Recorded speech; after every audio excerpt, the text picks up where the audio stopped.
Guess who is back from vacation? It's this guy. And while I was on vacation and bored, did I end up traveling nearly 50 kilometers just to get these nuts? Maybe. Was it all in an effort to make an elaborate these nuts joke? Maybe. Oh yeah, and welcome back to MakeShift. And while on vacation, I also ended up building this bridge and installing distant horizons. That's something I'm gonna have to get used to. But before I can get into anything else, I have a tangent I gotta be on. That is because Vi has officially convinced me to start using toolboxes. I think I'm currently just missing cogs, which I am now auto-crafting. So request a few cogs and they'll show up right here. And after dyeing them their own unique colors, I should be able to place them down and then access them using this radial menu that I can bring up using left alt. And once each of these have a certain number of items in stock, they're accessible remotely. And the best part is the range is a config and we have set it rather high, so I should be able to access it around my base fairly easily. This will be a game changer. Ooh, it seems Matter needs a favor while I was relocating my storage. I wonder what he needs. I'm in your base. You said you needed a favor. Where? I see you moving around back there. What's I up? am outside though. Oh, you're okay. Hold on. I'm Tadia. What's up? What you need? What's up? Hello. So I Hello. was mentioning that I wanna like change things up inside and the storage system and whatnot. Ooh. So I don't want to like move them out, glue them and like move them and disassemble my storage right now. So I would just want to slowly move items out to the new storage. And I would need some vaults. I'm gonna use like a lot of vaults, so that's just, you know, a investment for the future, I would say. How many are we talking? Like this, eight full vaults. 8 9 by 9, 8 3 by 3 by 9, so 81 times 8. Yep. Yep. That's around 6. That's around 10 stacks. I can make that. Give me like 10 minutes. I just need to increase the stack count on my autocrafter, and that's it. I know. That's why I asked, because I don't have that set up yet. What are you gonna pay for it? Oh, well. Yeah, I made what you suggested. For the sender, but you have no senders anymore. I mean, except right now I do. I do have the senders for everything. Wait, but like, you have barrel automation. You can just buy iron for me and it'll be cheaper. No, I don't have barrel automation yet. Well, you have crafters. You have slabs. I mean, you have logs and planks. Okay, but you know that mod what we added. What should I ask in return for 10 stacks of walls? Matter, you tell me. What can you give me for 10 stacks of walls? Well, right now, not much, because as I said, I have to kind of reset up my stuff. But other than that, I will be able to give you a lot of logs. Even I more. already have 3 logs, so yeah, I know. That doesn't really help. Free food, but you're gonna do garnished as well, you know. Yeah. Yo, quit running away. I got you your stuff, bro. I'm going to get the diamond. Oh yeah, 10 stacks of walls for a block of diamond. 10 stacks and 8, and 1 extra. Because I felt like it. Here you go, Matter. 1, 2, 3, 4, 5, 6, 7, 8, 9, 10. Plus 8. 649 walls right there. Hey, bro. That 1 diamond block, not 3. I'll take it, Thank though. you for the fast delivery. Yeah, no problem, buddy. Pleasure doing business. Back at home base.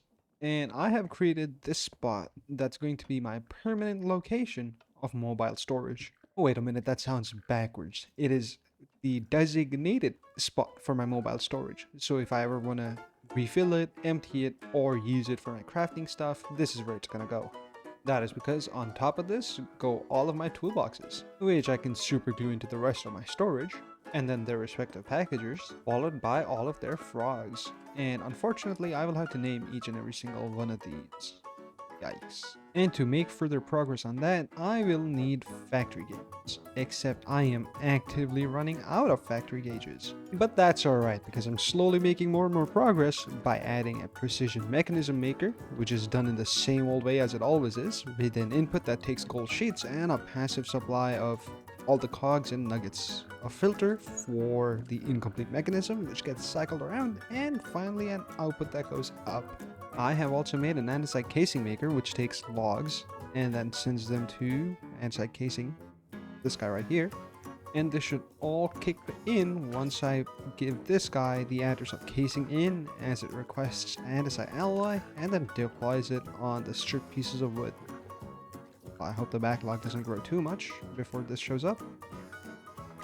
There we are. Perfect. And now to show off the most tedious part of using a system such as this. I have been using this blue toolbox, or rather light blue toolbox, as my storage related toolbox. So the stock links, factory gauges, etc, potentially stock takers and place burners can also go here. But the packager on top lets me automatically stock the toolbox. So if I am to put down a factory gauge over here, I can then take a vault, for example, and right click this. This now tells me that there's 83 over here, or rather 84 now that I've put that vault back.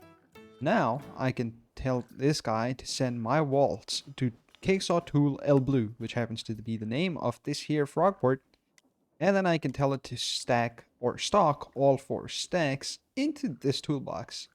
And this system is intelligent enough to request until there's 4 stacks present in the attached inventory, and then not request any more.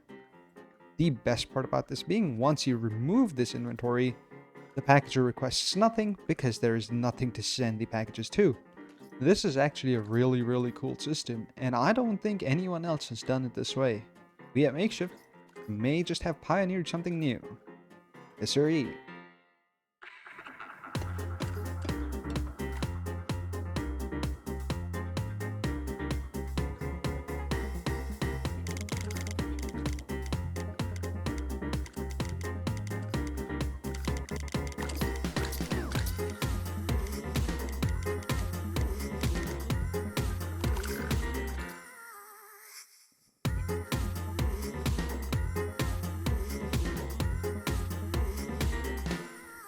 Oh, and it seems like it has finally happened.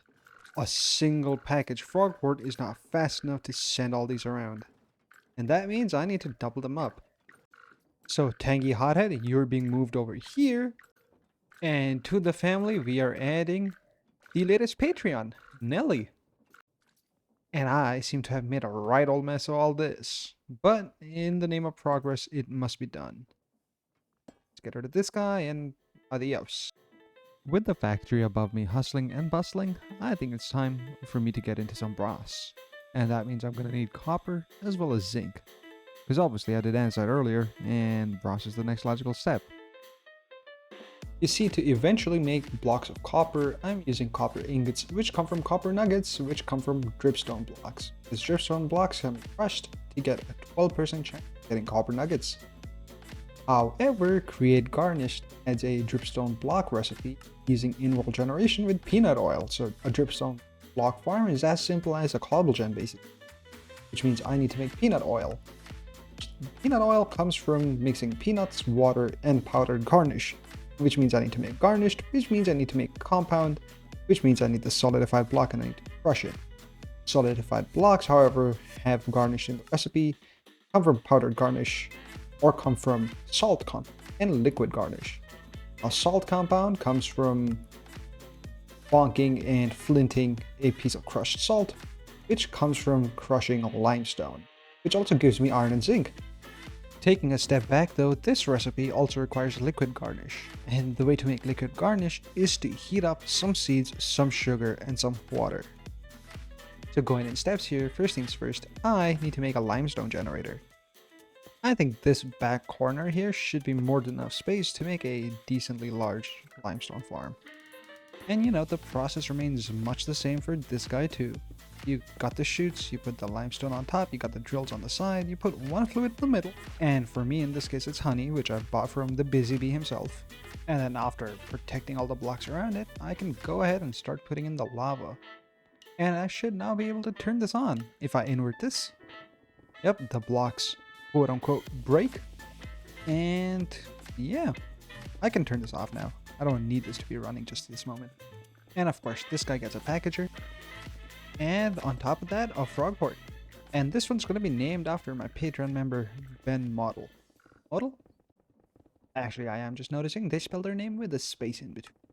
There we go. Thank you for your support. Of course, you get goggles because you're cooler than the others. So using a full belt funnel, I can control when I crush my limestone.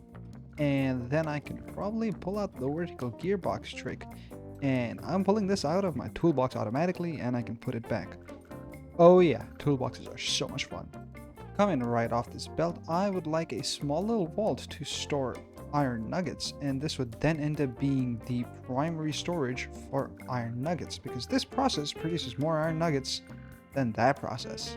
And once again, using my toolboxes, I can do this and do that. And once I flip this around, all the iron nuggets end up in here. And this guy can go right here. You will be called Brother Elmo. And once again, another Patreon supporter.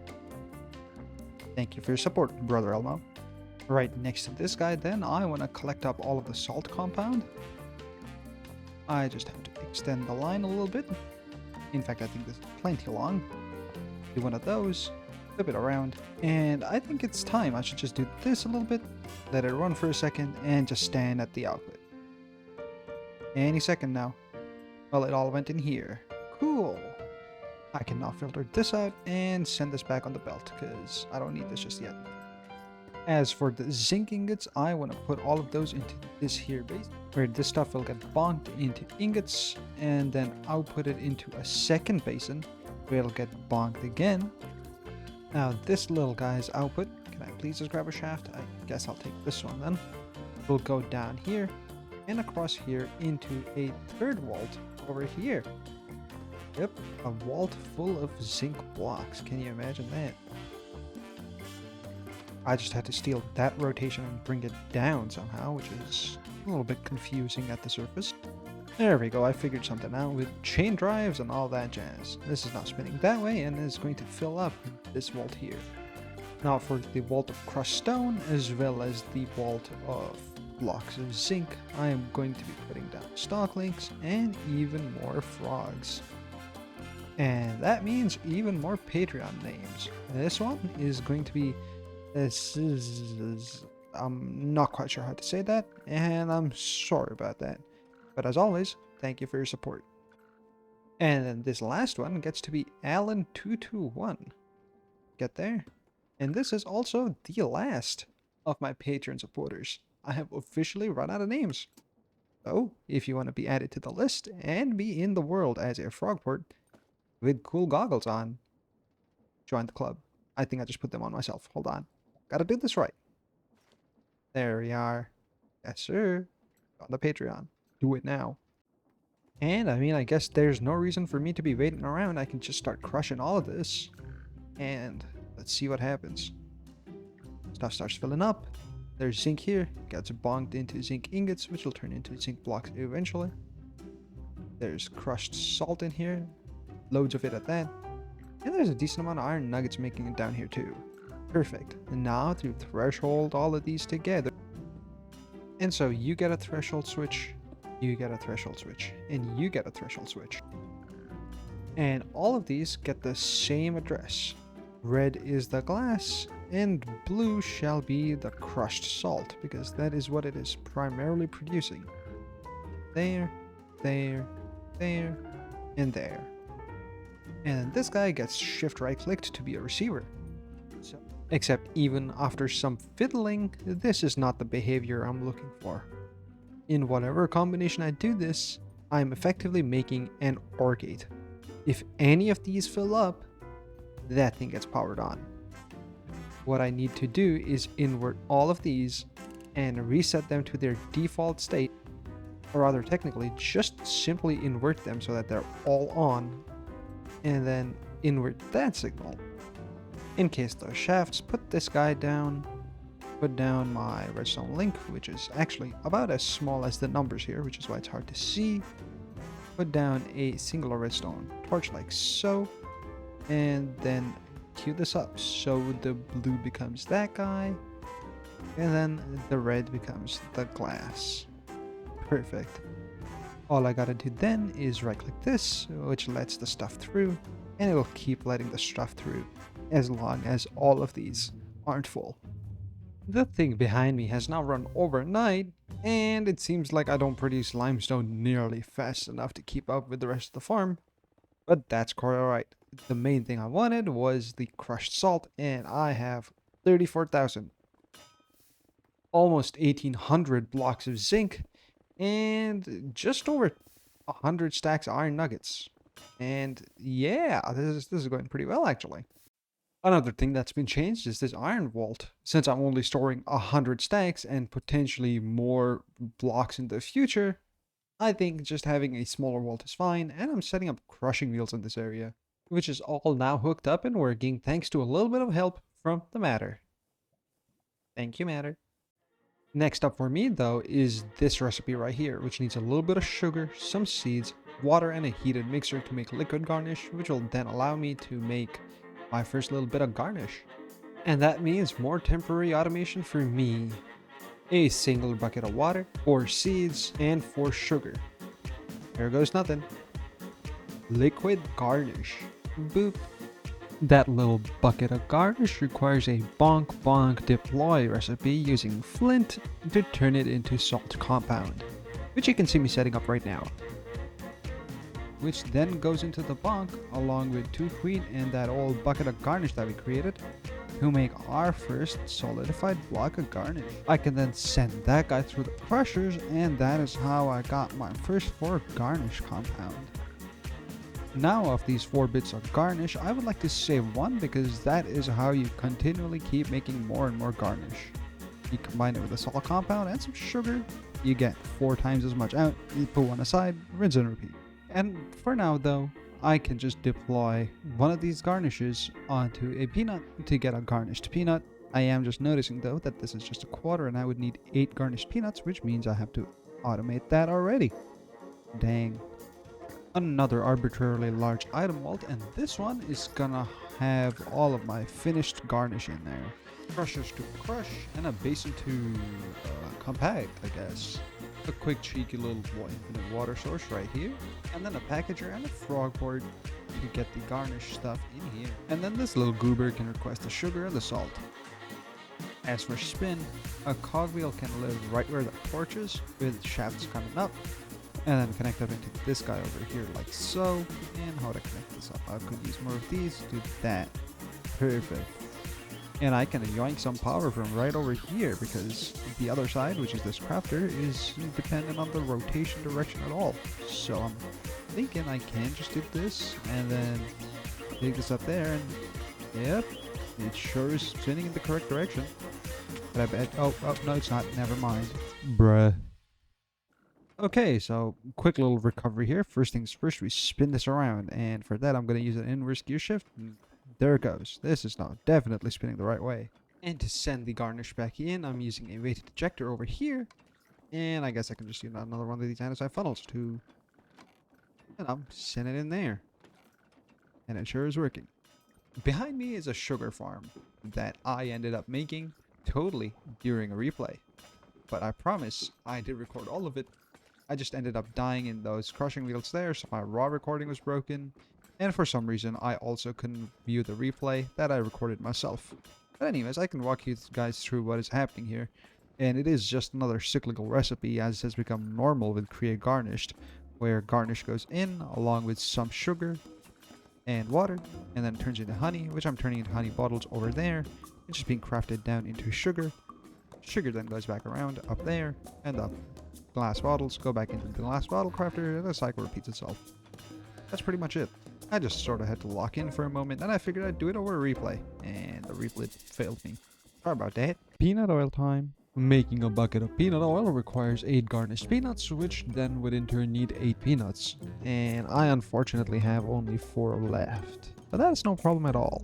By simply crushing my nuts and then planting my nuts in RT space, I can grow peanuts infinitely. Cracked peanuts are basically the saplings of the create garnish world. I wonder if there's any bone meal around. No, but I found some bones. Aha! There it is, peanut leaves, which I believe I can then break and get more peanuts. Perfect. And finally, a little bit of mixing later, we have 4 buckets of peanut oil. Another day, another farm, except this one is muffled, and I think I should actually turn the radius down on this one, because I don't exactly need this to be this large. Just within 16 blocks of this, I would like there to be some peace and quiet. Thank you. Yeah, and it's the same thing again. Dripstone that gets crushed into copper nuggets, which get compacted all the way into blocks. And then clay, which gets compacted into clay blocks. I don't care about the axis, it's just gonna burn for now. And there's a clay wall all the way back there. Oh, and of course, if you want these packaged frog ports to be your name, then patreon.com/KSAW00, like Ben Model over here. Yeah, you know where to find me. And then a simple system such as this to take the brass making packages, send them into a mixer, and then send the outputs right back out with another packager. And I think I can send the brass directly into that big old vault over there. Or you know, maybe I should compact it into blocks first, just for the sake of consistency. Yeah, that seems like a much better plan. And then these blocks of brass can go into block storage. Except, given that this is a little bit too long to fit on a sign, I think I'm gonna have to say factory bale asterisk store. And that's because the asterisk is a wild card character, which means it matches for anything in this gap here. So blaze store, block store, black store will all match this sign. But for now, I only have block store back there. And that means for the last time in this episode, I'm on this wall again.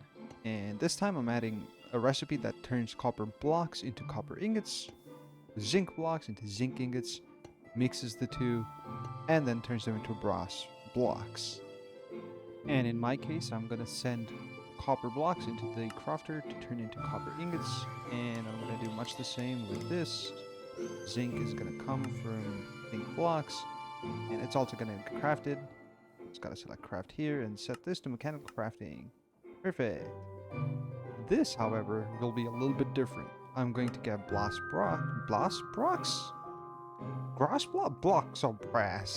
Add a new connection to zinc and add a new connection to this guy.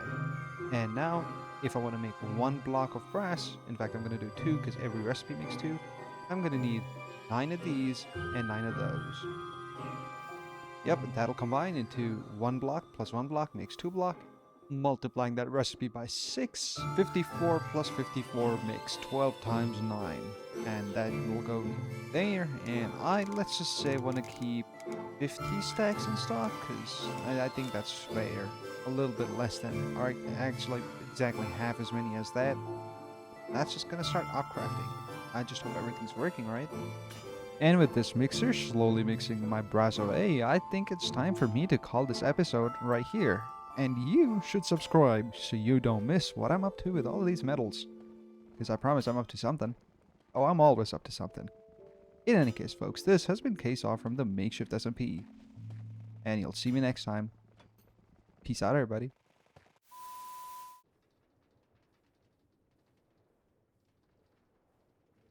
I'm gonna call this Crafter 2 because because Crafter 2 is not. You know what, Matter? These packages are definitely a you problem.